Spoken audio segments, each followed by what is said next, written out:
โสดเพิ่นเนาะโดยสบายโดยดีเด้สบายดีอโดยสบายดีเนาะก่อนอื่นทั้งเสมอนี้สิขออนุญาตถามชื่อเพิ่นก่อนเนาะชื่อว่าจังใดน้องซื้อคำลาเด้อเจ้าโอ้ชื่อสาวคำลาโดอายุยจักปีอายุ30ปีอ๋ออายุ30ปีแล้วโดยโดยอายุ30ปีโดยโอ้อยากสิถามว่าที่ผ่านมาเคยสร้างครอบครัวบ่เคยสร้างครอบครัวมาแล้วเจ้าโอ้มีลูกนำกันบ่มีลูกนำกัน1คนผู้หญิงกับผู้ชายเป็นผู้ชายเจ้าอายุจักปีอายุ4ปีโอ้อายุ4ปีโดยโอ้สูสีกับลูกสาวเมยได้เลยเนาะ โดย แต่ว่าเลิกกันกับพ่อของลูกเพิ่นนี่โดนบ่ตั้งแต่คลอดลูกมาก็ได้4ปีกว่าแล้วอืมคือเลิกกันนี่คือประมาณ4ปีกว่าแล้วโดยหลังจากมีลูกนำกันแล้วก็ลูกออกมาก็คือเลิกกันเลยโดยโอ้ก็ถือว่าถ้าอยากสิขอย้อนถามย้อนหลังเนาะโดยอยู่นำกันจักปีก็ อยู่นำกัน อันนี้น้องก็จำบ่ได้อะ เดี๋ยว แต่ว่าก็หลายปีเลย ก็หลายปีพอสมควร โด เนาะ ยตั้งแต่2022 อ๋อ 2221โดยก็ถือว่าโดนพอสมควรอยู่เนาะ โดย แต่ปัจจุบันเนี่ยคือเลิกถาวรแล้วเนาะ โดย ก็คือทางเจ้าเนี่ยได้ฉีกใบหย่าร้าง โดย เรียบร้อยแล้ว เรียบร้อยแล้ว อ๋อและคนที่เพิ่นเข้ามาจังแบบว่าบ่มีอีหยังเดี๋ยวบ่มีพันธะอีหยังหันนะ โดย ก็คือว่าเลิกกันถาวรเลยเนาะ โดย ทุกคนใน FC ของซาเมอเนาะวันนี้ก็ถ่ายคลิปบรรยากาศลมแน่นะถ้าบ่ได้ยินเสียงก็ขอโทษขออภัยหลายๆเนาะ โดยอืมปัจจุบันนี่ทางเจ้าไปเฮ็ดที่เฮ็ดงานทางไหนซะ ปัจจุบันนี่มาอยู่กับแม่กับลูก ไปมา ไปเฮ็ดอยู่ไสเฮ็ด ไปเฮ็ดอยู่ไทยเป็นหลัก อ๋อไปหลายปีแล้วบ่ ไปเดือน2เดือนก็กลับมานะเอ้ย อ๋อๆย้อนสาเหตุที่ ย้อน ว่า สาเหตุ ต้อง ว่าบ่มีไผเบิ่งแม่กับลูกก็ไปมามาจอบเบิ่งเพิ่นแบบเนี้ย โดยสาเหตุก็คือบ่มีคนอยู่นำลูกนำแม่นี่เนาะ โดย พ่อของเจ้าเด้ซะ พ่อของข่อยแยกทางกันตั้งแต่ข่อยเรียนอยู่ป อืม .5 แม่ข่อยอยู่กับลูกกัน2คน โดยทางเจ้ามีพี่มีน้องอยู่บ่ซะ มีพี่น้องอยู่5คนแต่เพิ่นอยู่ไทยเบิดเลย โอ้ นํพ่อ หรือว่าอ่าแยกทางแบบว่าอยู่ไผอยู่ลาวเนาะ โดย ทางพี่น้องก็ไปสร้างครอบครัวแน่ เนาะ เนาะ อย่างครอบครัวอยู่ไทยเบิดเลย อ๋อ ก็เลยแบบว่าทางเจ้าก็เลยจำเป็นต้องไปมาๆเนี่ยเนาะ โดย อ๋อโดย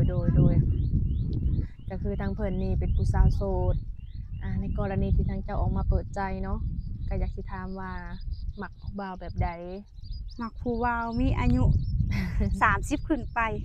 อ๋อมักผู้บ่าวอายุประมาณ30ขึ้นไป โดย ขึ้นไปฮอดส่ำใด 50 60อ๋อประมาณ50 โดย 60ก็ได้เนาะ โดย เป็นหยังคือต้องเอาอายุหลาย เพราะว่าเคยคบอายุซ้ำเดียวกันแล้วก็น้อยกว่ากันมากก็มีแต่ปัญหา มันคุยกันบ่เข้าใจ ปัญหาหลักๆคือแบบใด คือแบบเงิน โอ้ เด่นเที่ยวไปนี่แบบบ่เข้าใจกันน่ะ อ๋อโอเคเพราะว่าอายุน้อยหรือว่าซ้ำกันนี่ปัญหาก็คือเรื่องเงินอย่างเดียวเนาะ โดย หนึ่งมาเขายังบ่เปลี่ยนนิสัยในการ โดย ลิ้นการกินแม่นบ่ล่ะ แม่น มันก็อยากผิดเถียงกัน โดย ถ้าในกรณีถ้าเอาผู้ใหญ่กลัวเพิ่นอาจสิมีความรับผิดชอบหลาย โดย แม่นบ่ เป็นผู้นำเฮาได้แบบเนี้ย เนาะอันนั้นก็คืออายุซ้ำกันนี่เป็นผู้นำได้นำไปกิน นำไปลิ้นนำไปเที่ยว มันตอนนั้นบ่เอา คนละนำเนาะก็คือ โดย บ่เอาเนาะโดยก็เข้าใจแลคือทางเจ้าออกมาเปิดใจอายุก็คือเพิ่นเว้าเลยเนาะต้องอายุหลายกว่า โดย มักผู้ชายอายุหลายอยู่แล้ว โดย ในกรณีถ้าว่าทางผู้บ่าวเพิ่นนี่เพิ่นเป็นคนแบบเคยผ่านการแต่งงานได้ซะ อันนี้ก็บ่เกี่ยวกัน ก็ ขอ ได้ เพียงเพิ่นโดยเพิ่นฮักน้องแบบเนี้ย โอ้โดยก็คือว่ารับเฮาได้ โดย ในสิ่งที่เฮาเป็น โดย เนาะถึงสิผ่านอีหยังมาก็คอยรับได้เนาะ โดย โอ้ทางเจ้าออกมาเปิดใจแต่จำกัดอยู่บ่ต้องเอาหนุ่มทางใด จำกัดอยู่เอาทางไทยหรือว่าอะไรอย่างนะ อยู่ต่างประเทศ โดย อ๋อ สิบ่เอาคนฟังเดียว ก็คือจำกัดเนาะถ้าว่าสิเป็นคนลาวแต่ว่าเป็นหนุ่มอยู่ต่างประเทศ โดย ก็ได้เนาะ โดย ถ้าเป็นหนุ่มทางฝั่งลาวเฮาเองเป็นจังใด ก็คือแบบมันผ่านมาแล้วอ่ะบ่อยากให้มันอดีตมันซ้ำอีก อ๋อก็คือเคล็ดกับการที่ว่ามีหนุ่มหรือมีผู้บ่าวบ้านเดียวกัน โดย ก็คือเคยลมแล้วเคยคุยแล้วก็บ่โอเคเนาะ โดย ถ้าเป็นไปได้ก็เอานมฝั่งไทยบ่หรือว่าต่างประเทศก็การันตีเนาะ โดย อ๋อโดยก็เว้าแบบนี้มันก็ดีคือกันเพราะว่าบางเทื่อ FC ของซาเมอนะเพราะว่านมไทยนี่หลาย นมไทยนี่หลายเลยถ้าในอาชีพการงานของเพิ่นเด้ซะมักแบบใด อาชีพการงานอันนี้ก็แล้วแต่แบบสิ่งแวดล้อมอ่ะ โดย คือจังไดก็ไล่ขอเพียงบ่ทิ่มลูกทิ่มเมียแบบนี้นะไปนํกันเนี่ย โดยก็คือแนวใดก็ได้เนาะ โดย คือในกรณีจะเปิดใจแล้วแบบคือผู้บ่าวหั้นนะแบบว่าเพิ่นเป็นคนแบบว่าอ่าอยากเป็นคนแบบว่าสิว่าจังได๋วะแบบเป็นคนมักกินเหล้าแหน่กินเบียร์แหน่น้อยหนึ่งแบบซี่ ก็แล้วแต่ช่วงมีงานมีเพียงก็เอาอบรมไล่แบบเนี้ย โด บ่ ย ถึงกับว่ากินคู่มื้อแบบนี้นะ อ๋อยันว่ายันเป็นแบบว่ายันมักบางเทื่อเจ้าเป็นผู้คนผู้จบผู้งามแบบนี้หั้นนะต้องมีสเปคอยู่บ่ของผู้ บ่ บ่าว มี ต้อง ส อา เป แบ ค บใดบ่ จัง มี ใดก็ได้เบิด อ๋อ บ่เน้นหน้าตาบ่เน้นสูงต่ำบ่อ้วนเตี้ยบ่เน้นขอเพียงมาคุยได้แบบใจดีเทคแคร์นั่นพอ มักใจดีเนาะ โดยอยู่ด้วยแล้วอบอุ่นเนี่ย โดย คุยแบบสบายใจแบบเนี้ย โดยเรียกว่าเข้าใจเฮาเนาะ โดย เข้าใจซึ่งกันและกัน โดย แล้วก็ให้เกียรติเฮา โดย เกียรติพ่อ รับ แม่ ข้อเสียเฮาไล่แบบเนี้ย โดยก็คือทางเพิ่นเว้าเลยเนาะผู้บ่าวนี่ก็บ่มีจับสเปค โดย สิเป็นแบบใดก็แล้วแต่ โดย หนุ่มๆฟังเอาเด้อเนาะเพราะทางเพิ่นนี่เป็นผู้สาวโสดมีทางลูกหนึงเนาะ โดย ว่าง่ายๆซะเนาะเคยผ่านการแต่งงานมาแล้ว โดย ถ้าว่าฮับเพิ่นได้ก็โอ้ลมเนาะ โดย โดยทางเจ้านี่ไปไทยนี่ไปเฮ็ดเวียกเฮ็ดงานหยัง ขายผลไม้อยู่ห้างเดอะมอลล์ โอ้เพิ่นให้เป็นวันหรือเป็น เพิ่น เดื ให้ อน เป็นวันจ้ะ วันเท่าใดก็ วันละ400 โอ้วันละ400 โดย โอ้แต่ว่าคือทางเจ้าก็ไปก็ต้องได้ไปๆมาๆก็พอ โดย ได้อยู่บ่แหละ บ่พอได้แต่เลี้ยงลูกบ่พอมีเก็บ อ๋อโดยทางลูกของเจ้าได้ซะยังกินนมอยู่บ่ ทางลูกของน้องก็ยังกินนมอยู่ อ๋อเพิ่นกินนมหยังอะ เพิ่นกินนมดีโม ดีโม โดย โอ้ก็คือทางพ่อของลูกเพิ่นนี่หลังจากเลิกกันนี่นะอยากถามว่าเพิ่นส่งมาบ่ บ่เคยติดต่อพัวพันกันเลย ก็คือบ่ช่วยเหลือเลย บ่ ทางเจ้านี่เป็นคนที่ว่าเลี้ยงลูกคนเดียวอีก โดย โดยก็คือเว้าเลยเนาะกระทั่งเพิ่นก็ได้เป็นแม่เลี้ยงเดี่ยวต้องข้ามไปฝั่งไทยต้องไปหาเงินมาเลี้ยงลูกเนาะ โดย ถ้าอยู่ลาวเฮาเด้ ถ้าอยู่ลาวแบบน้องเป็นคนเรียนบ่สูงเรียนต่ำไปสมัครงานได้ก็สิยากแน่แบบนี้นะก็เลยบ่สามารถเฮ็ดงานเฮ็ดเวียกอยู่ลาวได้แบบเนี้ยก็เลยต้องไปทางไทยอย่างเดียว อ๋อโดย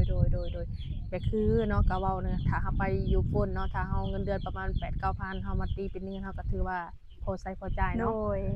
อยู่เฮากับพอได้ซื้อน้ำมันอิหยังซื้อกินเด็กน้อยเลยเนาะ โดย เพิ่นก็คือว่าหั่นแหละมีภาระแหน่ทางเจ้าได้เฮ็ดไร่เฮ็ดนาอยู่บ่ซะ ทางน้องบ่ได้เฮ็ดเพราะว่าน้องบ่มีผู้ชายในเฮือนมีแต่อยู่กับแม่ อืม บ่ได้เฮ็ดให้นาซื้อข้าวกิน ก็ต้องได้ซื้อเนาะ โดย เดือนหนึ่งเบิดจักสอบ เดือนหนึงก็ประมาณถ้าอยู่กับแม่ก็ประมาณ10 สอบ เดือนหนึงเด้ ต่อปี ต่อปี เดือนหนึงอันเบิดแค่3 สอบ อ๋อเดือนหนึ่งเบิดแต่3สอบเนาะ โดย โอ้ก็ถือว่าก็กินหลายอยู่เด้ โดยเพราะว่าเป็นเลี้ยงเป็ดเลี้ยงไก่ อ๋อเผื่อเป็ดเผื่อไก่นำ โดย ก็คือเว้าแล้วบ่แม่นแต่เผื่อเพิ่นดอกเผื่อเป็ดเผื่อไก่เนาะเผื่อเลี้ยง เผื่อญาติพี่น้องมาเป็นตีทิมๆไว้เดือนหนึง3 สอบ อ๋อก็คือเฉลี่ยเลยเนาะ โดย เดือนหนึงต้องมี3สอบ โดย อ๋อโดยในกรณีถ้าทางผู้บ่าวเนี่ยเพิ่นเห็นเนาะแล้วเพิ่นอยากมาหาหรือว่าทำความรู้จักกันได้บ่ ก็ได้น้องบ่ได้มีพันธะหยังก็คือถ้าเพิ่นเต็มใจมาก็ยินดีต้อนรับ แต่ก็ต้องบอกล่วงหน้าเนาะ โดยก็ต้องแจ้งล่วงหน้าให้ผู้ก่อนเพื่อจะได้เตรียมของไว้ให้ อ๋อไปต้อนรับ โดย แต่คือในกรณีทางเจ้าได้ทราบแบบว่าสิได้ไปไทยหรือว่าไปเฮ็ดเวียกอยู่ฝั่งพูดนี่จักโดนบ่ ของน้องบอกไปมาๆถ้าประมาณน้องมา2 เดือนเนี่ยน้องก็สิอยู่ประมาณ10 มื้อน้องก็ไปใหม่ อ๋อ ครบ2 เดือนน้องก็มาใหม่แบบเนี้ย โดยแต่ว่าเจ้ามาจักมื้อแล้วนี่ น้องมานี่ก็ไล่ประมาณ10 มื้อกว่าแล้วเดือนนี้น้องสิรอลงพร้อมญาติน่ะนะก็เลยอยู่หึงแน่ โดยก็คือใส่เวลาโดนเลยเนาะ โดย ก็ได้อาศัยอยู่กับลูกเลย โดย โอกาสตัวนั้นเลยเนาะ โดย โดยก็คือว่าเนาะคือทางFC ของสาวเมยนี้กับเพิ่นก็มีค่อนข้างอายุหลายคือว่าเนี่ยเนาะ โดย ประมาณ40หรือว่า50 60นี่แหละ โดย ทางเจ้าก็คือเปิดใจ 100% เลยเป็นว่า 100% บ่ตัวตี บ่ตัว ถ้าว่าทางผู้ชายแบบเพิ่น เข้ามาหาทักทายคือเจ้าเปิดใจ100%เนาะโดย แต่คือทางเจ้าอยากให้ผู้ชายเข้ามาหาเจ้านี่ต้องเฮ็ดแบบใดจังสิถูกใจเจ้าหรือว่าเอาใจเจ้าไปบ่ยากคือแบบเขามาหาเขามาแบบรับลูกเฮาไล่แบบเนี้ยก็ถือโอเคเลยอย่างอื่นบ่มีปัญหาโดยเทคแคร์แบบเนี้ยโดยก็คือเข้ามาหาเจ้าโดยที่ว่าสิสนะใจเจ้าได้ก็คือฮักแพงลูกโดยหรือว่ารับลูกเขาได้โดยกับรับข้อเสียเฮาได้ว่าเฮามีข้อเสียดังหนึงคือติดใจมากก็คือว่าคำว่าแม่ห้างโดยเนาะติดมาตลอดเลยแล้วก็บ่ต้องให้เว้าตำหลังว่าข่อยรับเจ้าบ่ได้โดยที่จะเป็นแม่ห้างโดยก็บ่ให้เว้าแบบนี้เนาะโดยอ๋อโดยก็คือเพิ่นก็ของเพิ่นก็บ่มีหยังหลายดอกเพราะว่าเพิ่นก็ลูกผู้เดียวเนาะโดยเข้ามาได้ก็ต้องรับลูกเขาได้เพิ่นจังโอเคแม่นบ่ล่ะโดยฮักแม่ก็ต้องฮักลูกแม่นบ่ล่ะโดยบ่แม่นสิฮักตอนแรกก็บ่เอาเด้เนาะต้องฮักยาวแบบนานเสมอต้นเสมอปลายแบบเนี้ยโอเคเนาะก็ต้องเสมอต้นเสมอปลายถ้าฮักแล้วหยุดๆหย่อนๆนี่ก็บ่โอเคเนาะโดยลูกเจ้าคือลูกข่อยลูกข่อยคือลูกเจ้าโดยนำกันเนาะอ๋อแต่ละเดือนนี่ทางเจ้านี่ใช้รายจ่ายหลายส่ำใดได้รายจ่ายแต่ละเดือนตีไปก็ประมาณบางทีก็ฮอดหมื่นบางทีก็บ่ฮอดแล้วแต่สถานการณ์คือก็ระบุให้บ่ได้โอ้ก็คือบางเทื่อบางเดือนมีงานมีการหรือว่ามีเวียกงานอยู่แถวบ้านโดยก็ใช้จ่ายหลายเนาะโดยเฮาก็สิให้แบบว่าเท่านี้เดือนละหมื่นเดือนละเท่านั้นก็เป็นไปบ่ได้เนาะโดยมันก็เบิ่งมันขึ้นกับแต่ละเดือนเนาะโดยแต่ว่ามันก็ต้องเบิดอยู่แล้วแม่นบ่ล่ะแม่นคือทางเจ้าเด้อซะคือซื้อนมให้ลูกแบบนี้นะซื้อนมให้ลูกก็คือข้อยสิโอนเงินให้แม่อย่างเดียวเนาะข้อยก็บ่ฮู้ว่าเบิดเท่าไรมีแต่ทุกเดือนต้องเดือนละหมื่นแบบเนี้ยกินอยู่ในหันน้ำแม่เบิดเลยโดยคือแยกเลยว่าข้อยให้เจ้าเดือนละหมื่นต้องอยู่ในขอบเขตในเดือนละหมื่นนั่นแบบซี่นั่นเนาะโดยถ้าว่าลูกเจ็บลูกเป็นหรือเป็นไข้ก็ต้องก็อยู่น้ำแม่เบิดเลยโดยแม่เพิ่นสิออกซอยเพราะว่าเพิ่นฮู้ว่าเฮาหาเงินผู้เดียวบ่ทันแบบนี้นะโดยโอ้ก็ถือว่าหนักหน่วงอยู่ได้เนาะหนักยังว่าหนักแฮงโดยแต่ว่าทางเจ้าเองนี่มีเรือนมีซ่านเป็นของตัวเองบ่มีเป็นเรือนเป็นซ่านของตัวเองแล้วโอ้เรียบร้อยแล้วเจ้าแต่ว่าทางแม่ก็อยู่เรือนแม่อ๋อลูกเพิ่นเพิ่นก็เลยเอาลูกเจ้าน่ะไปอยู่เรือนนำแม่พุ่นโดยอ๋อเรือนข่อยคือข่อยมานี่ข่อยก็มานอนผู้เดียวนอนซ้ำเมื่อไทยแบบเนี้ยเมื่อข่อยก็ปิดใบแบบเนี้ยโอ้ก็คือเพิ่นเว้าแล้วเพิ่นก็เป็นผู้สาวโสดเนาะเป็นแม่เลี้ยงเดี่ยวต้องหาเงินก็ไปๆมาๆเนาะถ้าทางฝ่ายชายเพิ่นเห็นคลิปนี้แล้วเพิ่นอยากมีความสนใจเจ้าเนาะแล้วเพิ่นอยากเอาเจ้านี่ไปเฮ็ดงานนำแบบซี่ได้เป็นแม่บ้านแบบแม่บ้านได้บ่ได้ไปเนาะแต่ก็ต้องคุยกันก่อนเนาะแต่ว่าในการที่ว่าสิทำความรู้จักกันนี่เนาะสิมาเป็นสู่เป็นแฟนกันใช้เวลาโดนบ่ก็อันนี้แล้วแต่สถานการณ์การคุยโอ้ร่วมกันถ้าคุยกันลงตัวเข้ามุกเข้าใจกันก็คืออาจสิบ่โดนปานใดใช้เวลาจักเดือนคิดว่าสำหรับข้อยบ่ประมาณ3เดือนก็ถือว่าโอเคแล้วคนเฮามันบ่เกินหั้นอยู่แล้วโดยสมมุติในการบางคนเนาะก็มาบางคนก็หาเดือนบ่6เดือนบ่แบบนี้หั้นนะก็คือทางเจ้าเองก็ใช้เวลาบ่โดนเนาะ3เดือนก็ถือว่าโอเคบางเทื่อบ่ฮอด3เดือนจ้ะคุยกันฮอดประมาณ2เดือนก็รู้สึกว่านิสัยเข้ากันคือโอเคเลยแม่นก็คือเฮาก็ตกลงโอเคเลยมันอยู่ที่การเฮาคุยกันคน2คนเนาะแม่นแหละแม่นทางเจ้าเองก็เป็นคนมักไปเที่ยวอยู่บ่สำหรับน้องเองเด้อน้องสิบอกน้องเป็นคนบ่มักไปเที่ยวแต่ถ้ามีการมีงานเทศกาลน้องคืออนุโลมปล่อยได้ถ้าน้องบ่ไปน้องก็สิให้ไปคือน้องสิบ่ห้ามนี่คือนิสัยโดยเพราะว่าทุกคนมีการแบบว่าไปเที่ยวเนาะสิทธิของไผลาวเนาะแต่ว่าต้องลิ้นให้เป็นไม่ได้แบบนี้เนาะสิไปเกินมันก็เป็นไปบ่ได้เนาะแม่นคือทางเจ้านี่กับคนเก่านี่เคยแต่งงานบ่เคยเขาพักผ่อนเรียบร้อยโอ้แต่ว่าคือสิว่าอย่าห่างเรียบร้อยเนาะสิว่าอย่าห่างถ้าว่ามีผู้ชายหรือว่ามีคนฮักอีกเทื่อนึงจะสิแต่งงานบ่อันนี้ถ้ามีคนฮักอีกเทื่อนึงสำหรับน้องนะน้องก็สิบ่แต่งแต่ว่าสิมาเฮ็ดแบบฮิตแบบคล้องนี่ฮิตน้อยๆผูกแขนในพักเข้าน้องสิบ่เข้าอีกพักผ่อนโผเคยเข้าแล้วเนาะแม่นเคยเข้ามาแล้วโอเคเพราะว่าทางเฮาก็มีแต่แบบว่ามาเฮ็ดให้ทางฝ่ายทางเฮาหรือว่าฝ่ายพุ่นมีรับรู้กัน2ฝ่ายแล้วก็ถือว่าโอเคเนาะโ โดยทางเจ้าเนี่ยเล่นหยังก็ปัจจุบันในดินเฟซดินไลน์ เล่นเฟซเล่นไลน์โดย กับความแจกทั้งสองทางบ่ โดย โอเคทางเพิ่นก็สะดวกแจกทั้งสองทางเนาะสิเป็นทาง Facebook หรือว่าทาง LINE ก็สามารถแจกได้เนาะ โดย